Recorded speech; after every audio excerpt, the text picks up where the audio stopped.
Hello, guys. Hope you had a great Christmas and Happy New Year coming your way.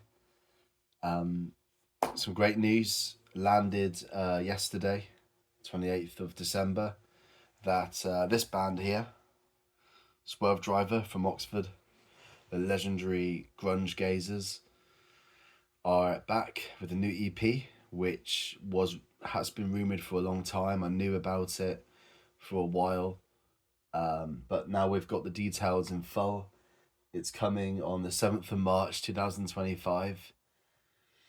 So a spring release, a little bit later than what they said it would be. They said winter to begin with. It's a four-track EP with two songs recorded by Mark Gardner from Ride at his OX4 studios in Oxfordshire, and two tracks with the legendary Rick Beato, which yeah, it's pretty incredible, and I think he'll really give great exposure to the band, given that he's got like 4.67 million subscribers, which is insane for a music channel.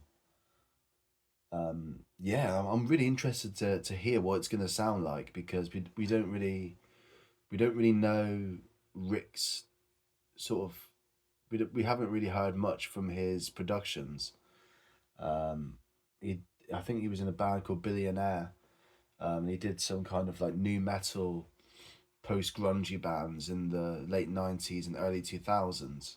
That's about all he's given away, really. Um, so it's gonna be really interesting to see what sound he gives Swervedriver. I mean, obviously the grunge, that kind of American sort of sound that Rick is used to, is gonna fit an older Swervedriver style.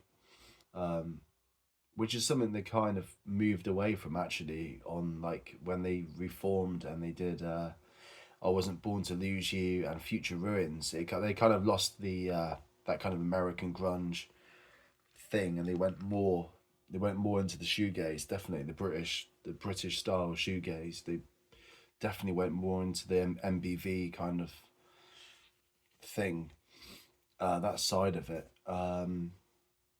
And Future Ruins was a bit of like a teenage fan club kind of vibe. It was quite sort of laid back, kind of just sort of sat, laid back in a open top car, teenage fan club kind of like soft rock kind of thing. Where it's just like chugging along and dun, dun, dun, they're just doing like sort of 12-bar blues almost kind of phrasing going on.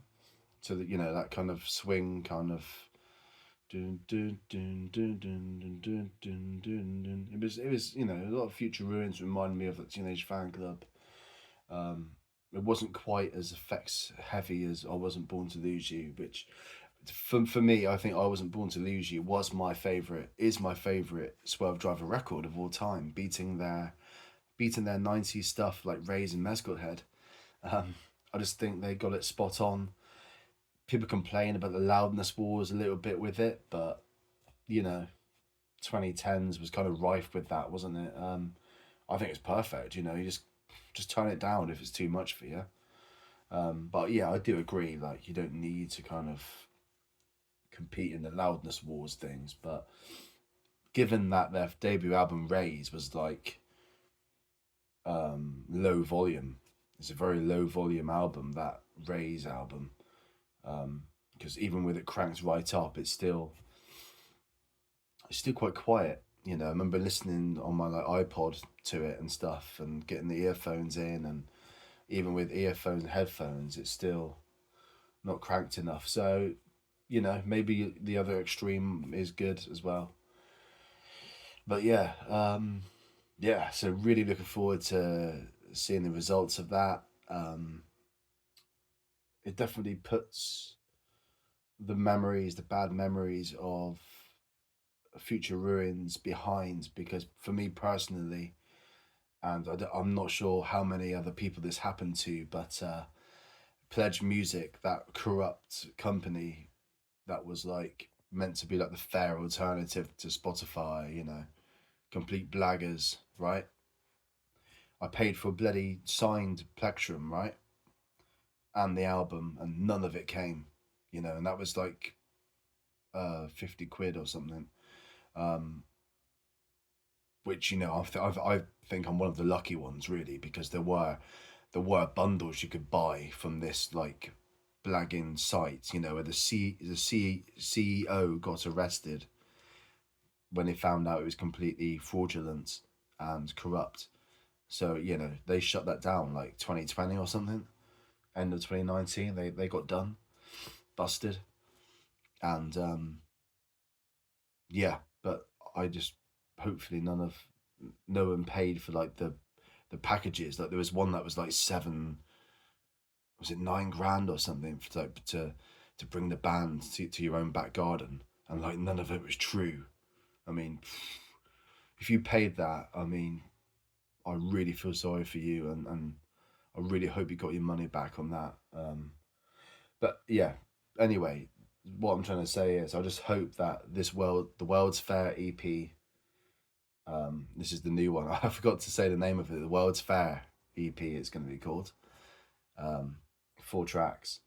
Yeah, I just hope it sort of eradicates those memories of that corrupt release, which like never came out. It was only like available digitally. That's how I got it. So yeah, I'm glad that they are back with MBV coming back. At least we know that they've got a gig. They've got a gig at least, which is like more than what we normally get from MBV. But yeah, I mean MBV, that's another question mark there, isn't it? Are they going to put new music out?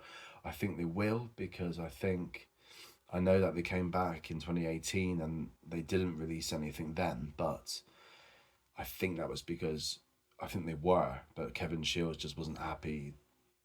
I mean, they had 2 new songs, remember, in 2018, right? MBV, they played 2 new songs live. So they were definitely working on something then. And I think now we're going to see the results of what started in 2018. I think MBV will finally have that for 2025 in the can, all done. Because there's no way that they're not going to just book a random gig in Ireland for nothing. And obviously 2018 they had that promise that they were working on new music, so it's got to be the results of it now. But yeah, happy for Swervedriver coming back. Yeah, it's going to be a big year, I think, for releases. I got my own stuff coming out in the new year. DBS year 3, so it's got big times for me. And what else was I going to say?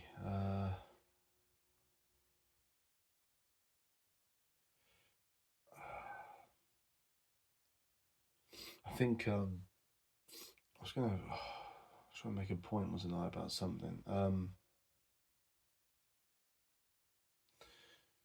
Yeah, I think it's just great that they're back. I think they should do an album after this, um, and tour it as well. Um, there was some other news as well, wasn't there? I think. I don't know. That might be it for today, guys. Might just leave it there. I mean, there are loads of things that are coming into my mind and stuff, but I just can't think of anything uh, at the moment. Um, so yeah, take care, and happy New Year if I don't make a new one before then.